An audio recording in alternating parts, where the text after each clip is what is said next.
KPCC ಕಾರ್ಯಕಾರಿಣಿ ಸದಸ್ಯ ನರೇಂದ್ರ ಅವರ ನೇತೃತ್ವದಲ್ಲಿ ಡಾಕ್ಟರ್ ಬಿ.ಆರ್. ಅಂಬೇಡ್ಕರ್ ಅವರ ಜಯಂತಿ ನಡೆಸಲು ಪೂರ್ವಭಾವಿ ಸಭೆ.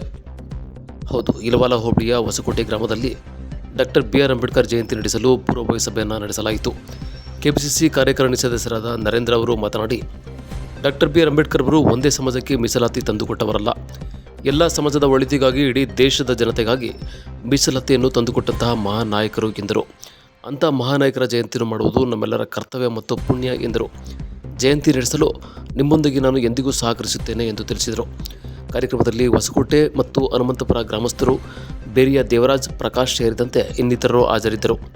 ಆರ್ಜಿ ಜೊತೆ ಬಸವರಾಜು, ಸಾಲಿಗ್ರಾಮ.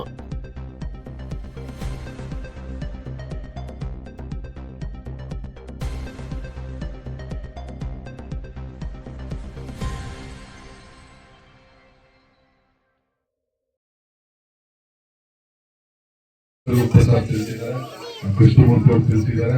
ಒಂದು ಹೋಬಳಿ ಮಟ್ಟದಲ್ಲಿ ಬಾಬಾ ಸಾಹೇಬ್ ಅಂಬೇಡ್ಕರ್ ಅವರ ಜಯಂತಿ ಕಾರ್ಯಕ್ರಮವನ್ನು ಮಾಡೋಣ ಅಂತ ಹೇಳಿ ಎಲ್ಲ ಮುಖಂಡರು ಸೇರಿ ಕೂತು ಮಾತಾಡಿ ತೀರ್ಮಾನವನ್ನು ಮಾಡಿ, ನಮ್ಮ ಚೆಲುವರಾಜು, ನಮ್ಮ ಇಲ್ವಾಲ ಅಂಬೇಡ್ಕರ್ ಸಂಘದ ಅಧ್ಯಕ್ಷ ಚೆಲುವಣ್ಣ, ನಮ್ಮ ಸಂತು, ನಮ್ಮ ಶಿವಕುಮಾರಣ್ಣ, ನಮ್ಮ ಶಿವಕುಮಾರು, ನಮ್ಮ ಮುಖಂಡರು ಎಲ್ಲೆಲ್ಲಿ ಟಿಪಿ ಹಾಕ್ತಾರೆ, ಯಾವ್ಯಾವ ಮಾರ್ಗದರ್ಶನದಲ್ಲಿ ಹೋಗಿರ್ತಾರೆ.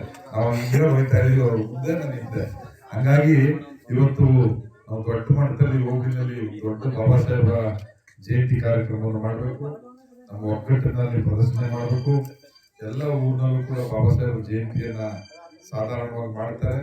ಆದ್ರೆ ಹೋಬಳಿ ಲೆವೆಲ್ನಲ್ಲಿ ನಾವು ದೊಡ್ಡ ಹಂತದಲ್ಲಿ ಮಾಡಬೇಕು ಅಂತ ಹೇಳಿ ಎಲ್ಲರೂ ಡಿಸೈಡ್ ಮಾಡಿದ್ದೀವಿ.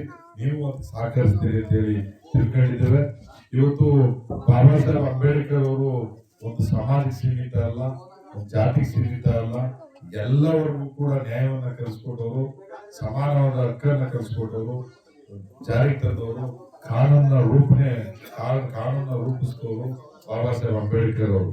ಕೇವಲ ಬಾಬಾ ಸಾಹೇಬ್ ಅಂಬೇಡ್ಕರ್ ಅಂದ್ರೆ ಕೇವಲ ಒಂದು ಜಾತಿಗೆ ಮಾತ್ರ ಸೀಮಿತ ಅಲ್ಲ, ಎಲ್ಲ ವರ್ಗದವರು ಕೂಡ ಮತದಾನದ ಹಕ್ಕನ್ನು ತಂದು ಸಮಾನವಾದಂತ